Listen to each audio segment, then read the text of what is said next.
Carlton Smith joins us for that. Georgia. Thanks very much, Mark. OK, so we're going to start off with concerns from UN relief coordinators who've warned that the number of rape victims being treated at one hospital in eastern Congo has rocketed over the last year or so. Now, the spike in attacks has been blamed on a number of militia groups, including the M23, which is still caught up in a year-long rebellion against the government. Talks seem to be going nowhere, and the ongoing conflict has put civilians in the firing line. Caroline Dumais and Nicolas Germain have more. Rumangabo is the M23's biggest military base. It used to be in the hands of the Congolese army. These civilians come here regularly for military training and to listen to political seminars. The M23 announced it wants to govern Eastern Congo alone for the next 5 years. The head of the movement says it's the only way to prevent another war. We are in favor of federalism. It will enable us to solve our problems once and for all and not have to deal anymore with the government in Kinshasa. The M23 claims it wants to resume talks with the government. But to keep the pressure on Kinshasa, it's refusing to disarm. Its military chief says he doesn't understand why the government refuses to sign a ceasefire. We're in favor of a ceasefire, but every time the government attacks us, we will defend ourselves. President Joseph Kabila has tricked the international community, but with time, it will see the facts. Civilians live from hand to mouth as they often come under attack from different armed groups. The M23 controls an area as big as Belgium. In Rutshuru, residents say there have been lootings, kidnappings, and murders. They come looking for money, and if they don't find any, they kill us. More than 30 armed militias operate in this mountainous region. A new UN intervention brigade tasked with neutralizing these armed groups is expected to be fully deployed in the coming weeks. Georgia, it's such a disturbing situation there, isn't it? A UN force approved in March. What's the latest on that? OK, now, what's interesting is that they've already started heading out, and they're actually part of a new kind of UN combat force, one with a mandate that goes well beyond just keeping the peace.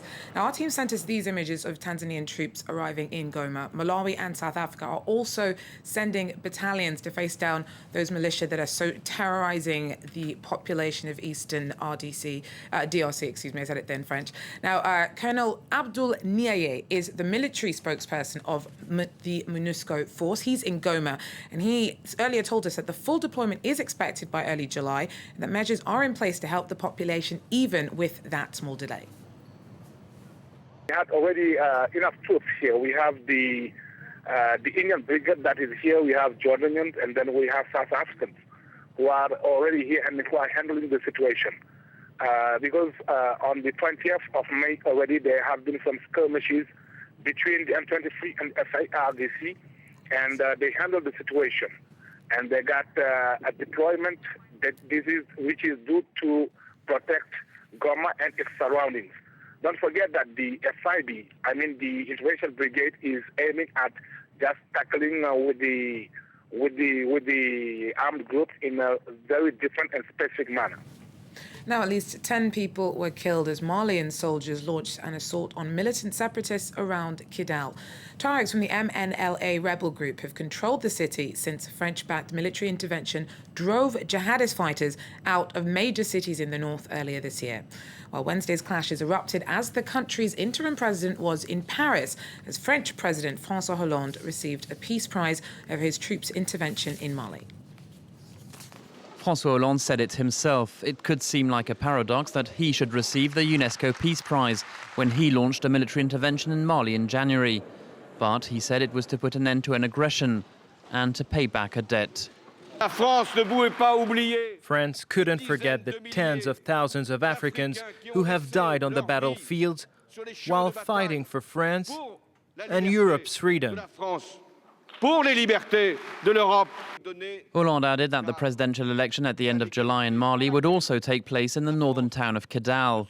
Yet on Wednesday, clashes broke out there between the MNLA Tuareg separatists and the Malian army.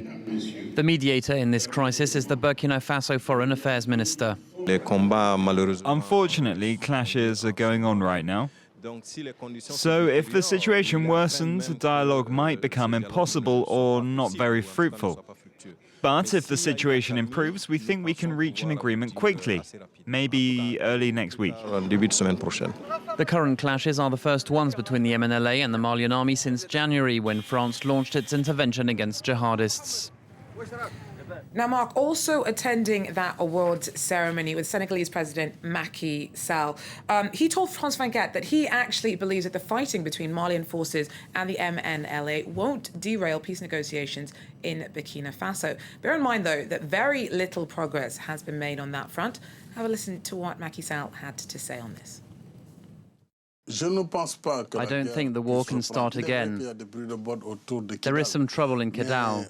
But at the same time, you have negotiations in Ouagadougou. The mediator, Burkina Faso President Blaise Compaoré, is talking to all the MNLA representatives.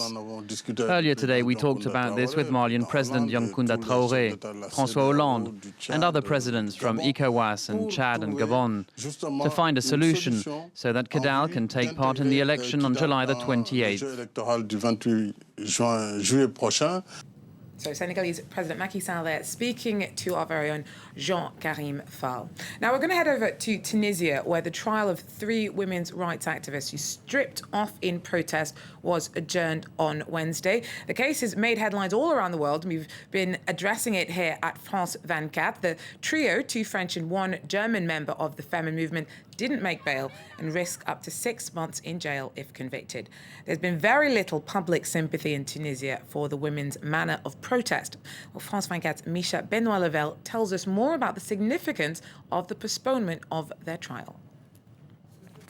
It could be read 2 ways. The fact that the judge decided that to continue to allow the hearing of the team against Amina as a plaintiff in the case, that is, that they may have been damaged by the protest action, means that he is taking their case seriously. But on the other hand, it's somewhat par for the course to keep suspects in detention, and there is also the women's safety to consider. We saw a lot of hostility on the streets outside the courtroom today, and he may simply be wanting to protect the women from that anger. In Madagascar, the court rejected pleas by the Prime Minister and armed forces to exclude the country's current leader from upcoming presidential polls. The hopes that the July vote will end a 4-year political deadlock on the island, but André Raizoel will now be allowed to run, even though he had agreed not to. The country's been in political limbo since Raizoel seized power from then President Ravalomanana in 2009. And South Africa's economy is not looking too hot. Though it's still the continent's economic powerhouse, it's experiencing its weakest growth since the recession back in 2009. This month alone, the rand has slid at least 13% against the dollar. Investors' trust took a big knock following a rash of sometimes fatal strikes across the mining industry last year. And the discontent behind that unrest remains. Somalia is a place that features very often on the news. Georgia, you've been able to get a clean-up there. Yeah, after more than 2 decades of conflict, the country is littered with explosives and mines. Getting them out of the way is made all the harder now by ongoing attacks from al-Shabaab jihadist fighters who are bent on unseating the government. But it's a job that's got to be done, and our reporters spent the day with a bomb disposal team in Mogadishu. Take a look. A Somali policeman connects 400 grams of explosives to an 82mm cannon shell, which has been abandoned in the streets of Mogadishu. Silver is the one which is sensitive. It is very difficult even to touch it. If you touch it, or if you mishandle it, or if you drop it, it has very, very sensitive. It can detonate itself if you touch it. And it's very difficult. Whenever you want to connect, you must be alert, or you must be careful. It's a delicate task that requires months of training. Over the last year, Somalia's security forces have detonated more than 1,000 old devices. But tens of thousands of unexploded items still litter the city, including new devices deliberately hidden by militants. Bomb squads are therefore highly exposed and reluctant to identify themselves. I started this job in 2010. Every time I come to work, I never know if I'm going to live or die. But I know that this job is helping my people and my country. Helped by high-level infiltration, Al-Shabaab has consistently shown its ability to hit high-value targets, leaving Somalia's security forces stretched to breaking point. In April, multiple attacks against Mogadishu's main court buildings left over 30 people dead, and the extremist group has vowed to carry on targeting the government and anyone associated with it. So Frans van Kat's Duncan Woodside there in Mogadishu. That's it from me for now, but I will be back tomorrow. Georgia, thank you. Stay with us for all the latest on the main news stories. We also have sport and our special focus feature coming up. You're watching Live in Paris here on France 24.